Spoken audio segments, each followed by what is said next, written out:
Hello दोस्तों, कैसे हो आप। मेरा नाम है अंकित सिंह पवार और आज हम आ चुके हैं क्विक रिवीजन सीरीज़ के चैप्टर नंबर 16 अमीन्स पे, जहां हम आज क्विक रिवीजन करेंगे थ्रू एनसीईआरटी। यहाँ मैंने दो हाइलाइटर्स का इस्तेमाल किया है। पहला है येलो हाइलाइटर, जिसे वो चीज़ डिनोट की गई है जिनसे क्वेश्चन बनने की प्रोबेबिलिटी बनती है। वही रेड हाइलाइटर से वो चीज़ डिनोट की गई है जिनसे क्वेश्चन पूछे जा चुके हैं प्रीवियस ईयर्स में। सो वक्त गवाए बिना स्टार्ट करते हैं। मेरी आपसे रिक्वेस्ट है कि वीडियो लास्ट तक देखना।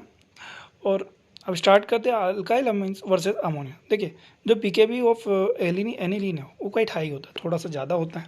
इसका कारण क्या होता है कि जो NH2 ग्रुप होता है वो डायरेक्टली अटैच होता है बेंजीन रिंग से।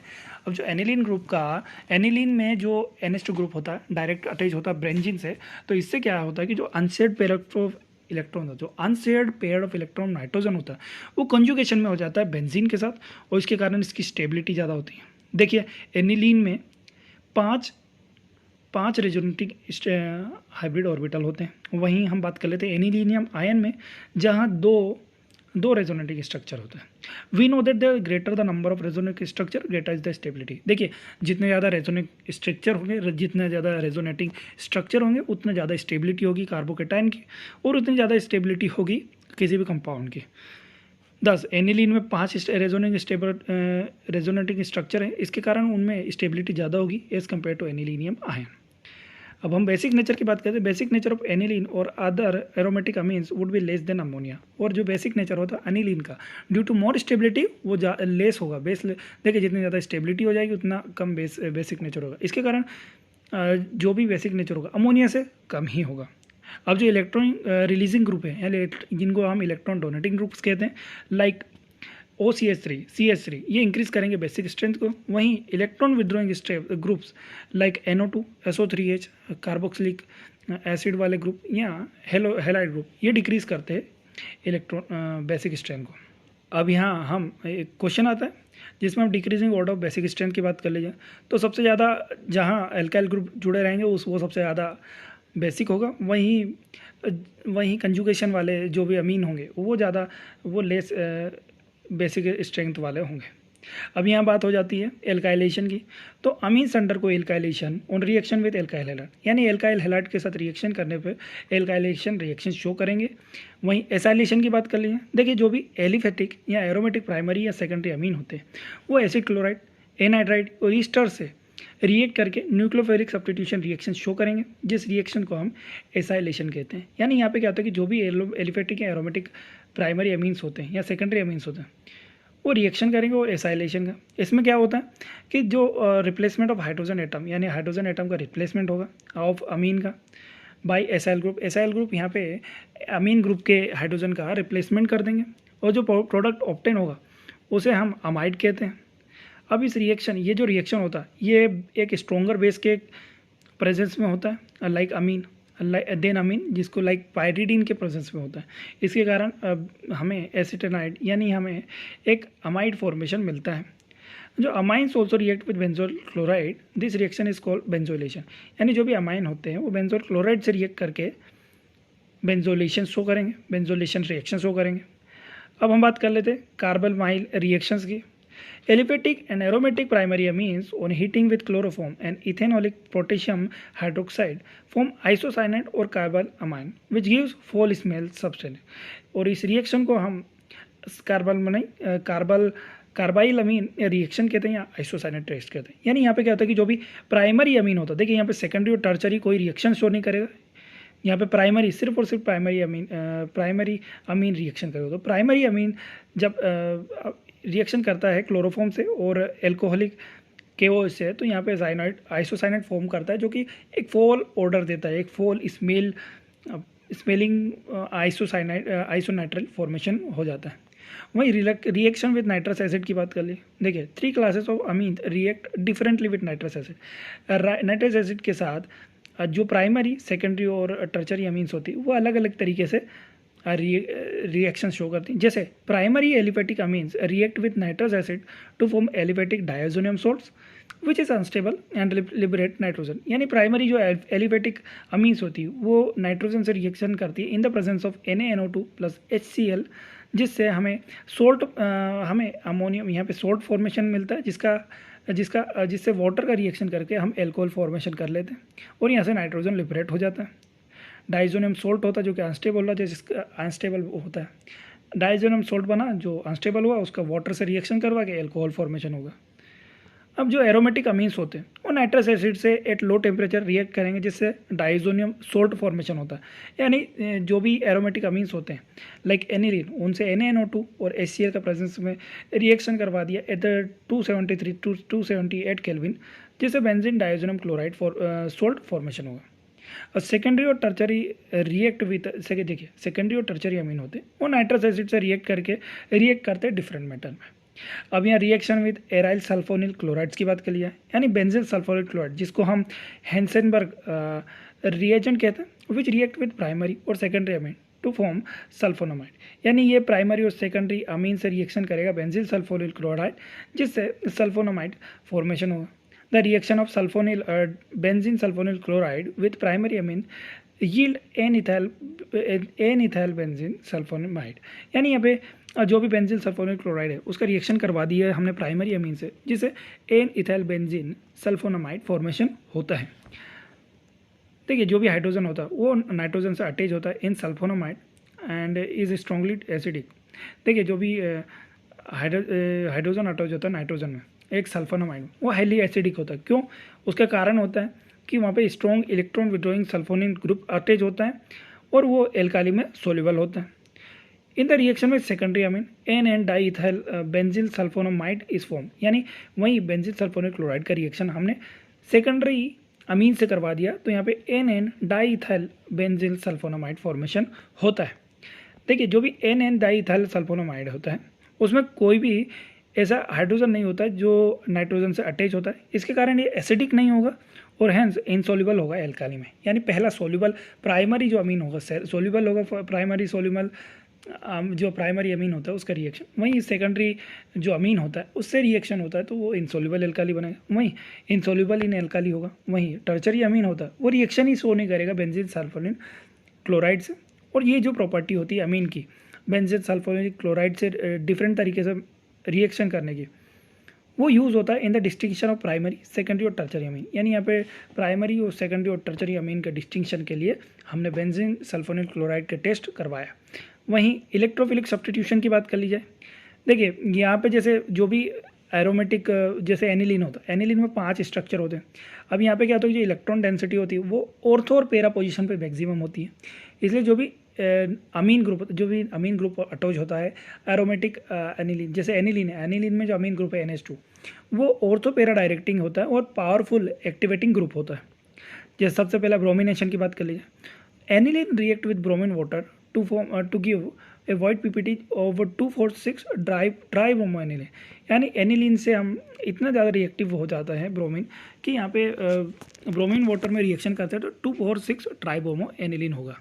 अब जो मेन प्रॉब्लम होती है during ESR electrophilic substitution reaction of aromatic amines कि ये इनकी जो रिएक्टिविटी बहुत हाई होती है। इसके कारण क्या होता है कि जो भी सब्स्टिट्यूशन होता है वो ऑर्थो पेरा पोजीशन पर एक साथ हो जाता है। अब यहाँ पे क्या होता है कि हमें मोनो सब्स्टिट्यूटेड एनिलीन प्रोडक्ट नहीं मिलते, तो इनको कैसे ऑब्टेन किया जाता है? तो इनको किया जाता है कि जो भी अमीन ग्रुप होता है उसको एसिटाइलेशन से प्रोटेक्ट कर लिया जाता है विद एसिटिक एनहाइड्रेट। यानी एसिटिक एनहाइड्रेट की मदद से हम एसिटाइलेशन से अमीनो ग्रुप को प्रोटेक्ट कर लेते हैं। Then carrying out the desired substitution followed by hydrolysis of substituted amide.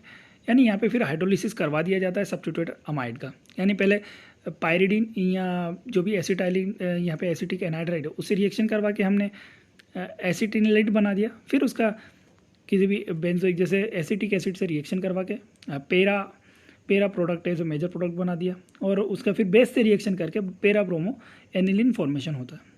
अब जो लोन पेयर होता है लोन पेयर ऑफ इलेक्ट्रॉन होता है नाइट्रोजन में एसिटिनिलेट का, वो इंटरेक्ट करता है ऑक्सीजन से ड्यू टू रेजोनेंस शो करेगा। इसलिए ये जो भी इलेक्ट्रॉन होता है जो भी लोन पेयर होता है वो इंटरेक्ट करेगा ऑक्सीजन से। The lone pair of electron of nitrogen is less available for donation. अब क्या होता है कि रेजोनेंस के कारण क्या होता है कि जो बेंजीन रिंग में डोनेशन के लिए जो लोन पेयर होता है नाइट्रोजन का वो लेस अवेलेबल होगा। अब जैसे ये ऑक्सीजन के साथ रेजोनेंस में है इसलिए। अब इसके कारण क्या होता है कि जो NHCOCH3 ग्रुप होता है वो लेस एक्टिवेटिंग होगा देन अमीनो ग्रुप, किसी भी अमीनो ग्रुप से लेस एक्टिवेटिंग होगा देन अमीनो ग्रुप। अब यहाँ नाइट्रेशन की बात कर ली जाए, देखिए direct nitration of aniline yield करेगा tarry oxidation product in addition to nitro group, यानी डायरेक्ट नाइट्रेशन से हमें टेरी ऑक्सीडेशन प्रोडक्ट मिलते हैं। अब ये जो रिएक्शन होता है स्ट्रांगली एसिडिक मीडियम में होता है। अब और जो एनिलीन आयन है वो मेटा डायरेक्टिंग होता है, इसके कारण क्या होता है कि ऑर्थो और पैरा डेरिवेटिव के साथ साथ हमें significant amount of Meta product भी ऑब्टेन होता है। तो एनिलीन आयन है HNO3 H2SO4 288 केल्विन पे हमने रिएक्शन करवाया तो 50% पैरा प्रोडक्ट, 47% मेटा प्रोडक्ट और 2% ऑर्थो प्रोडक्ट ऑब्टेन होता है। By protecting the NH2 group by acetylation reaction with anhydride, the nitration reaction can be controlled and the para-nitro derivative can be obtained as a major product। यानी जो भी एनिल group होता है, अब जो यहाँ पे क्या होता है कि जो एनिल ग्रुप होता है उसको हमने एसिटिक एनाइड्राइड से प्रोटेक्ट कर लिया और फिर उसका नाइट्रेशन करवा दिया और पेरा हमें कंट्रोल्ड प्रोडक्ट के साथ हमने कंट्रोल्ड रिएक्शन करवाया और पैरा नाइट्रो डेरिवेटिव ऑब्टेन किया जा सकता। अब यहाँ से सल्फोनेशन की बात कर लीजिए। Aniline react with concentrated H2SO4 to form anilinium hydrogen sulphate, यानी H2SO4 से रिएक्शन करवाया एनिलीन का तो वहाँ से हमें एनिलीनियम हाइड्रोजन सल्फाइड फॉर्मेशन होता है, जिसका हम हीटिंग करवाते हैं सल्फ्यूरिक एसिड से 453 to 473 केल्विन, जिसे हमें para amino benzene for sulphonic acid formation होता है, जिसको हम सल्फेनिलिक एसिड भी कहते हैं। अब यहाँ बात कर लेते हैं the aniline does not undergo Friedel Crafts reaction. उसका कारण क्या होता है कि जो भी फ्रीडिल-क्राफ्ट रिएक्शन होता है उसमें जो भी जो सॉल्ट फॉर्मेशन होता है एल्यूमिनियम क्लोराइड, यानी जो एल्यूमिनियम क्लोराइड होता है वो एनिलीन के साथ सॉल्ट फॉर्मेशन कर लेता है। आगे बढ़ते हैं तो डायजोनियम सॉल्ट्स की बात कर ली जाए। देखिए जो भी डायजोनियम सॉल्ट होता है उनका जनरल फार्मूला RNN2X, यानी R स्टैंड करता है एल्काइल ग्रुप के लिए, X स्टैंड करेगा क्लोरोन, ब्रोमीन, सल्फेट या बोरेट जो भी फ्लोरोबोरेट आयन के लिए। अब यह name of suffixing diazonium to the name of parent hydrocarbon followed by the name of ion, यानी जो भी पेरेंट हाइड्रोकार्बन होता है उसके नाम के बाद सफिक्स में हम डायजोनियम यूज़ कर लेंगे और उसके बाद हम एनायन का नाम लिखेंगे। जैसे जो N2+ होता है उसे डायजोनियम ग्रुप कहा जाता है। अब जैसे C6H5N2Cl, तो यहाँ पे जो पेरेंट कार्बन चेन है वो बेंजीन रिंग है, तो बेंजीन के प्रीफिक्स सफिक्स लगा दिया बेंजीन डायजोनियम क्लोराइड, एनायन का नाम आखिरी में लिख दिया गया। अब बात आ जाती है primary aliphatic amines form highly unstable alkyl diazonium salt, यानी जो भी प्राइमरी एलिफेटिक अमीन्स होता है वो highly unstable alkyl diazonium salt formation होता है। Primary aromatic amines form arene diazonium salt which are unstable, यानी जो भी प्राइमरी एरोमेटिक अमीन होते हैं वो एरिन डायजोनियम सॉल्ट बनाते हैं जो कि बहुत अनस्टेबल होते हैं, जो भी बहुत स्टेबल होते हैं, माफ़ कीजिएगा, स्टेबल होते हैं। अब method of preparation of diazonium salt की बात कर लीजिए तो सबसे पहला आता है benzene diazonium chloride is prepared by reaction of aniline with nitrous acid, यानी नाइट्रस एसिड से हमने एनिलीन का रिएक्शन करवा दिया और जिससे हमें बेंजीन डायजोनियम क्लोराइड फॉर्मेशन होता है। वहीं conversion of primary aromatic amines into diazonium salt is called डायजोटाइजेशन, यानी किसी भी प्राइमरी एरोमेटिक अमीन का रिएक्शन हम डायजोनियम सॉल्ट से करवाते हैं तो वहाँ डायजोटाइजेशन उस रिएक्शन का नाम हो जाता है।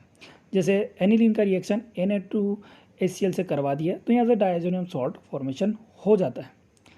अब आ जाती है फिजिकल प्रॉपर्टीज़ की, तो देखिए जो भी बेंजीन डायजोनियम क्लोराइड हो वो कलरलेस है, क्रिस्टलाइन सॉलिड होता है, रेडली सोल्यूबल होता है वाटर में एंड स्टेबल होता है कोल्ड वाटर में एंड बट रिएक्ट करेगा वाटर, जैसे जैसे वाटर को गर्म किया जाता है वो रिएक्ट कर लेता है। केमिकल रिएक्शंस की बात कर लीजिए तो सबसे पहले आता है reaction involving displacement of nitrogen, यानी यहाँ पे नाइट्रोजन ग्रुप का डिस्प्लेसमेंट होगा। सबसे पहले diazonium group being a very good leaving group is substituted by other group like chlorine, bromide, iodide, nitride या हाइड्रोक्साइड, यानी यहाँ पे कोई भी डायजोनियम सॉल्ट होता है वो इतना ज़्यादा अच्छा लिविंग ग्रुप होता है कि कोई सा भी सब्स्टिट्यूटेड ग्रुप होता है वो इसको कोई सा भी ग्रुप होता है लाइक क्लोरीन, ब्रोमीन, आयोडीन या नाइट्राइल ग्रुप उनसे सब्स्टिट्यूट हो जाता है। सबसे पहले आता है रिप्लेसमेंट ऑफ हेलाइड और साइनाइड, यानी हेलाइड या साइनाइड आयन का रिप्लेसमेंट। तो सबसे पहला आता है क्लोरो, ब्रोमो या cyano. Nucleophile can be introduce in benzene ring in the presence of copper plus 2। This reaction is called Sandmeyer reaction. यानी क्लोरीन, ब्रोमन, साइनाइड न्यूक्लियोफाइल को इजीली इंट्रोड्यूस कर दिया जाता है बेंजीन रिंग में इन the presence of copper ion, जिसे हम Sandmeyer reaction करवाते हैं। यानी कोई भी बेंजीन डाइजोनियम सॉल्ट से हम रिएक्शन करवाते हैं कॉपर सॉल्ट से, कॉपर प्लस 2 आयन के, जिसे हमें कोई भी मतलब क्लोरीन या ब्रोमीन या आयोड जो भी नाइट्राइल ग्रुप हो उसको इंट्रोड्यूस कर सकते हैं हम बेंजीन रिंग में।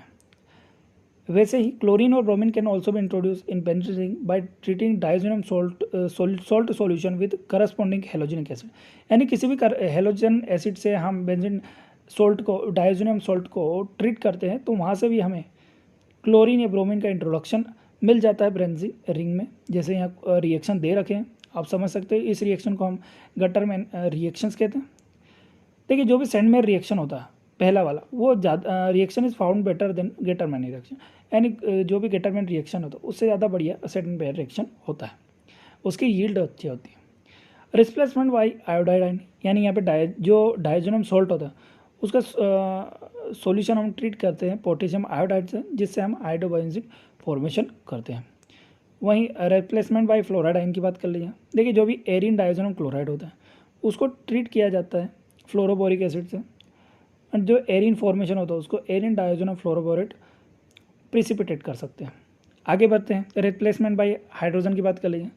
Certain mild reducing agent like hypophosphorous acid, या जिसको फॉस्फेनिक एसिड कहते हैं, और ethanol reduce diazonium salt to arenes. यानी जो भी माइल्ड रिड्यूसिंग एजेंट होते हैं, हाइपोफॉस्फोरस एसिड या इथेनॉल, वो डाइजोनियम सॉल्ट को एरिन में कन्वर्ट कर देते हैं। जैसे पहले हमने डाइजोनियम सॉल्ट का रिएक्शन H3PO2 से करवा दिया तो यहाँ पे बेंजीन फॉर्मेशन हो जाता है। वहीं बेंजीन डाइजोनियम सॉल्ट का रिएक्शन हम इथेनॉल से करवा देते हैं तो भी बेंजीन फॉर्मेशन हो जाता है। अब बात कर लेते हैं रिप्लेसमेंट बाय हाइड्रोक्सिल ग्रुप की। If temperature of the diazonium salt is allowed to rise up to 283 kelvin, the salt get hydrolysed to phenol. यानी यहाँ पे क्या होता है कि जैसे टेम्परेचर ऑफ डाइजोनियम सॉल्ट होता है उसको राइज किया जाता है अप टू 283 केल्विन, तो यहाँ पे जो सॉल्ट होता है वो हाइड्रोलाइज हो जाता है फिनॉल में। अब रिप्लेसमेंट बाय NO2 ग्रुप की बात कर ली जाए। When diazonium fluoroborate is heated with aqueous sodium nitrate solution in the presence of copper, the diazonium group is replace by nitro. यानी डाइजोनियम फ्लोरोबोरेट है उसको हमने कभी इन द हीट कर दिया एक्वस सोडियम नाइट्राइट से, एक्वस सोडियम नाइट्राइट से हमने हीट कर दिया इन the presence of copper, copper के प्रेजेंस में हमने हीट कर दिया, तो जो डाइजोनियम ग्रुप है उसको नाइट्रो ग्रुप रिप्लेस कर देता है। अब यहाँ पे अगला रिएक्शन आता है, reaction involving retention of Dizo group और कपलिक रिएक्शन। यानी यहाँ पे क्या होता है, the azo product obtained by having an extended conjugated system having both aromatic ring joined through nitrogen nitrogen.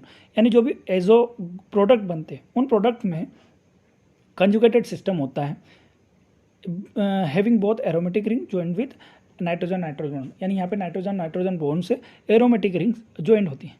This compounds are often coloured and are used as dyes. जो भी compounds होते हैं कलर्ड होते हैं और उनको डाई की तरह यूज़ होता है। जैसे सबसे पहले बेंजीन डाइजोनियम क्लोराइड का रिएक्शन हम फिनॉल से करवाते हैं, in which phenol molecule are para position molecule at its para position is coupled with diazonium salt. यानी यहाँ पे क्या होता है कि बेंजीन डाइजोनियम क्लोराइड होता है उसको फिनॉल से रिएक्शन करवा दिया, तो जो फिनॉल होता है phenol molecule at para position couple करते हैं with diazonium salt to form para hydroxy benzene. यानी पैरा हाइड्रोक्सी बेंजीन फॉर्मेशन बनता है।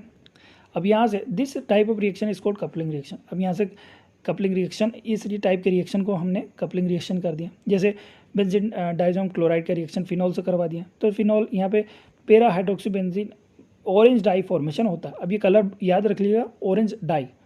Similarly the reaction of diazonium salt with aniline yield para amino benzene. यहीं हम aniline से reaction करते हैं बेंजीन डाइजोनियम क्लोराइड का, तो हमें पैरा अमीनो बेंजीन यानी येलो डाई हमें ऑब्टेन होता है। फिनॉल से ऑरेंज डाई और एनिलीन से येलो डाई ऑब्टेन होता है।